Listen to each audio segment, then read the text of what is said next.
السلام علیکم ورحمۃ اللہ۔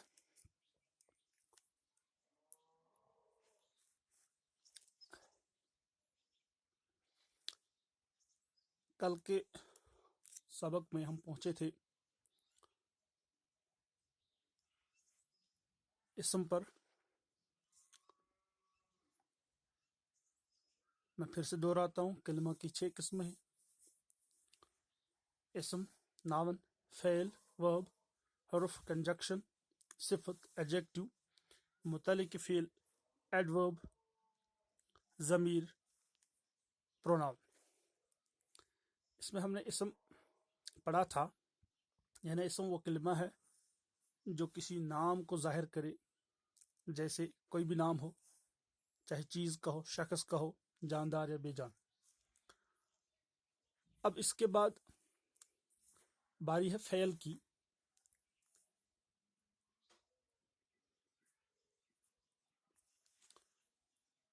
فعل وہ کلمہ ہے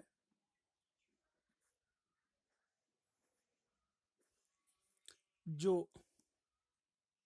کسی کام کو ظاہر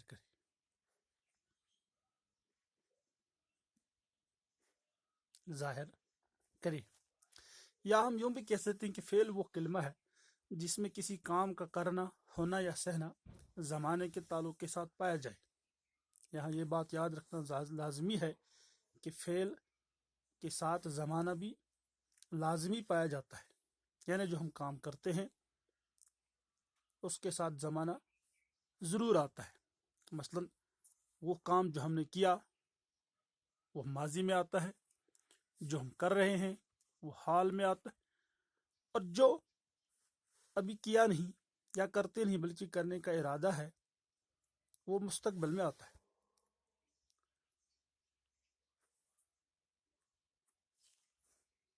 جیسے میں نے کھانا کھایا، اس میں جو کام ہے وہ ہو چکا ہے، یعنی وہ ماضی میں ہوا ہے۔ دوسرا میں یوں لکھوں، میں کھانا کھاتا ہوں، اس میں جو کام ہو رہا ہے وہ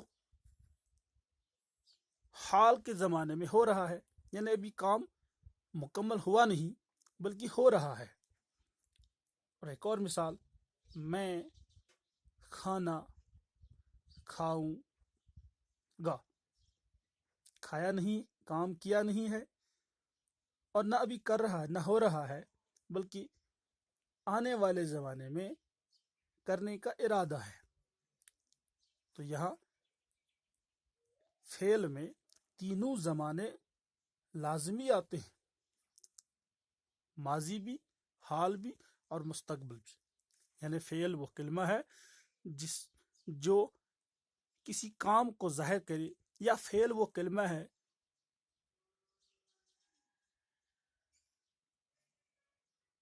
جو کسی کام کے کرنے، ہونے یا سہنے کو زمانے کے ساتھ ظاہر کرے۔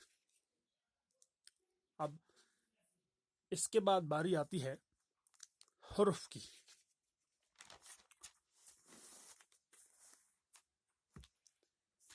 کلمہ کی تیسری قسم حرف۔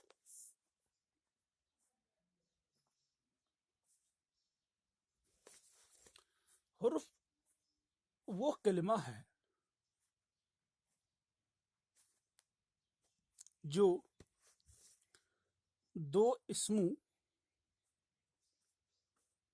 یا فعلوں وغیرہ کو آپس میں ملانے کا کام کرے۔ جیسے میں ایک مثال لکھوں، رشید اور حمید دوست ہیں۔ یا رشید نے احمد کو دھکا دیا،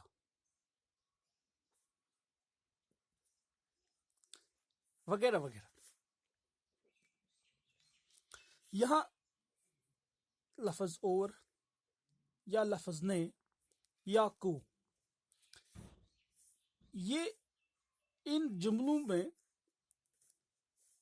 اسموں یا فعلوں کو آپس میں ملانے کا کام انجام دیتے ہیں. اگر ہم یہاں لفظ اور نکالیں یا یہاں لفظ نے نکالیں یا کو نکالیں تو ان جملوں میں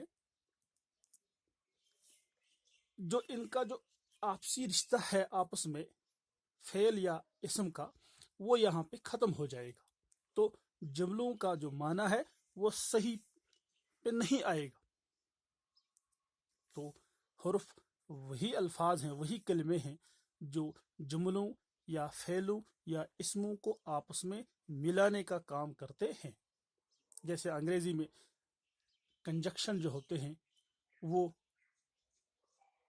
سینٹینس میں آپس میں چاہے وہ ناون ہو یا کوئی اور چیز ہو اس کو ملانے کا کام دیتے ہیں. اسی طرح یہاں اردو میں بھی حرف ایسے کلمات ہیں جو اسموں یا فعلوں وغیرہ کو آپس میں ملانے کا کام دیتے ہیں. یاد رکھنا ہے کہ اس حرف جو ہے نہ یہ کوئی فعل ہوتا ہے اور نہ یہ اسم ہوتا ہے اور نہ یہ صفت ہوتا ہے، بلکہ صرف ایسے الفاظ ہیں جو جملوں میں اسم یا فعل وغیرہ کو آپس میں ملانے کا کام دیتے ہیں. اس کے بعد باری آتی ہے صفت کی، جسے انگریزی میں ایڈجیکٹو کہتے ہیں.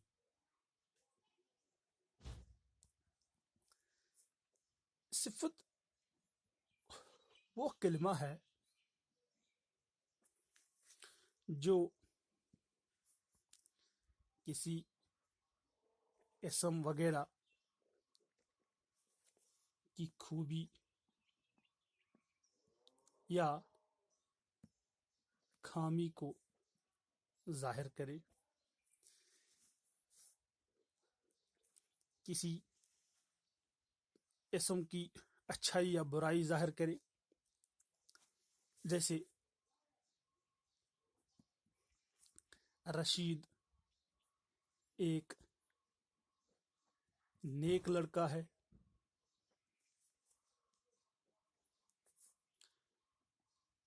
احمد ایک ذہین طالب علم ہے، سیب بہت میٹھا ہوتا ہے، یا کوئی بہت ساری مثالیں اس میں آ سکتی ہیں. یہاں ساری مثالیں نہیں دے سکتے. بہرحال صفت وہ کلمہ ہے جو کسی اسم وغیرہ کی خوبی یا خامی کو ظاہر کرے، چاہے وہ اسم چاہے جاندار ہو یا بے جان ہو. اس کے بعد باری آتی ہے فعل کی، نہیں فعل کیونکہ ہم نے پہلے ہی پڑھا، متعلق فعل.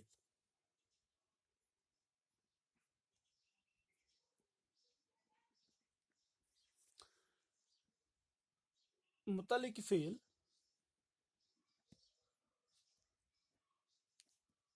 وہ کلمہ ہے جو کسی کام کی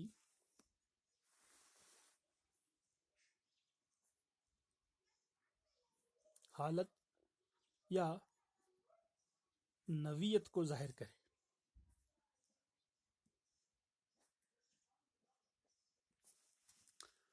جیسے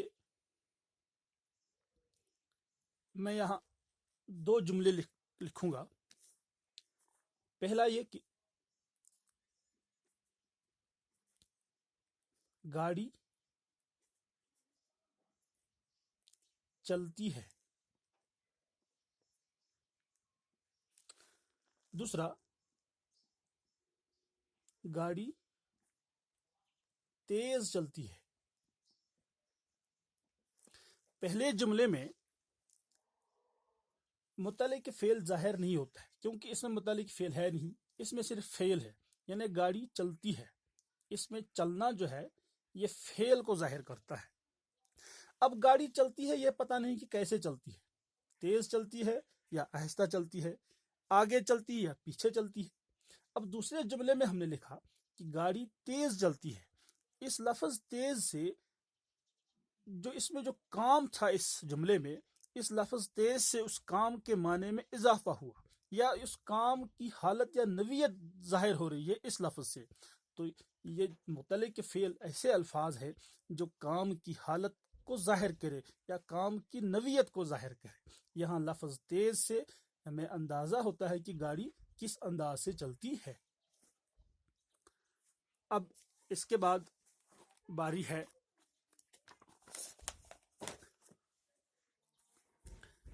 ضمیر کی. اسم کلمہ کی چھٹی قسم یعنی ضمیر.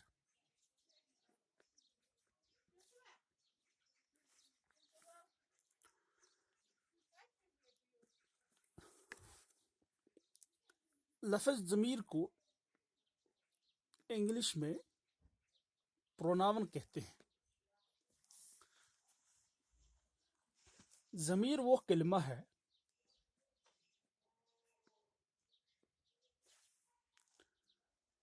جو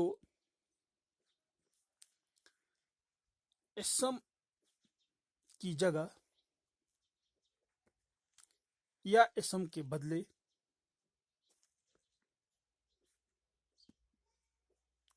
استعمال میں لایا جاتا ہے.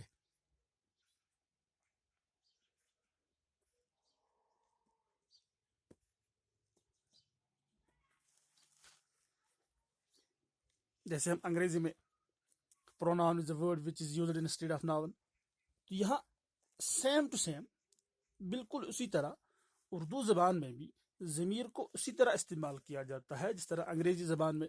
یعنی جب ہم کوئی مضمون وغیرہ لکھتے ہیں جہاں پہ ہمیں کوئی نام کوئی اسم آتا ہے تو پھر ہم بار بار اس اسم کو نہیں دہراتے ہیں. جیسے ہم لکھتے ہیں کہ رشید ایک نیک لڑکا ہے،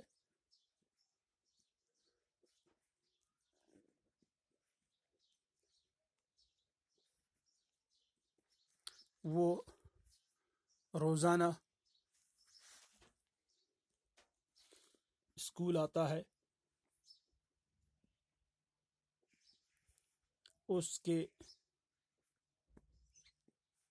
باپ کا نام حمید ہے، وغیرہ وغیرہ. یعنی یہاں پہ ہم نے شروع کرتے وقت پہلے لفظ رشید لکھا، لیکن پھر آگے ہم نے اس کے بدلے میں لفظ وہ لکھا، پھر اس کے بدلے میں لفظ اس لکھا.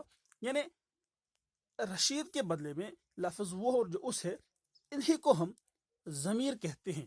یعنی اسم کے بدلے جو لفظ استعمال کیا جاتا ہے اسے ضمیر کہا جاتا ہے. تو ضمیر وہ کلمہ ہے جو اسم کی جگہ یا اسم کے بدلے استعمال میں لایا جاتا ہے. شکریہ.